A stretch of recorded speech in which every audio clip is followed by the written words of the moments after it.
The Mason Comets water polo team has been making a splash. With a new coaching staff and a group of athletes who have been diving into the action, this year's team is more competitive than ever.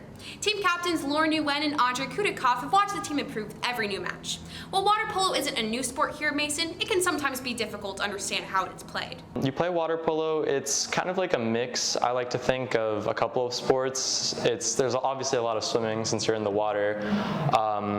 It's also a lot like basketball or handball, if you've ever seen that. It's 6-on-6 with a goalie on each team, and you play both offense and defense, so you're swimming around a lot, moving, changing positions, and you're not always playing the same thing the entire game, so it's very high intensity, high action.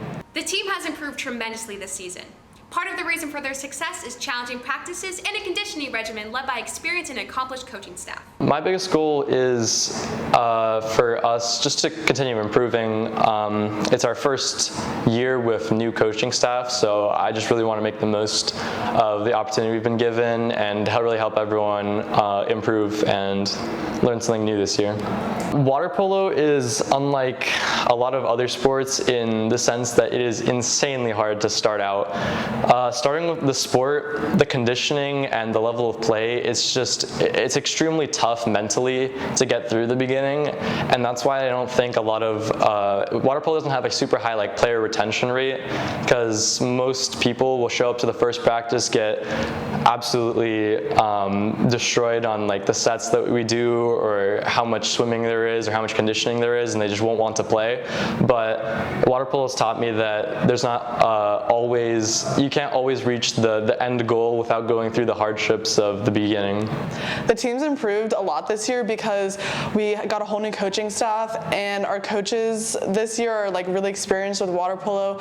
The girls' head coach Aria, she played water polo at a top 5 school, and she just has a lot of experience with water polo itself and with coaching, and so I think that's helped us a lot. My biggest goal for this season is to help the team progress, and I think everyone's goal is to win state. I learned a lot from this sport, and I think I can carry the things that I've learned throughout my whole life, just working together and working hard. It's something that has built a lot of character in me, and I think that will carry with me throughout my whole life. Coming off wins against Princeton and Walnut Hills, the teams are riding a wave of momentum. This growing program looks to continue to work hard in and out of the pool as they try to expose more student athletes to the sport. They also hope to develop their program into one of the best in the state. I'm Delaney Cowles, NBC Sports.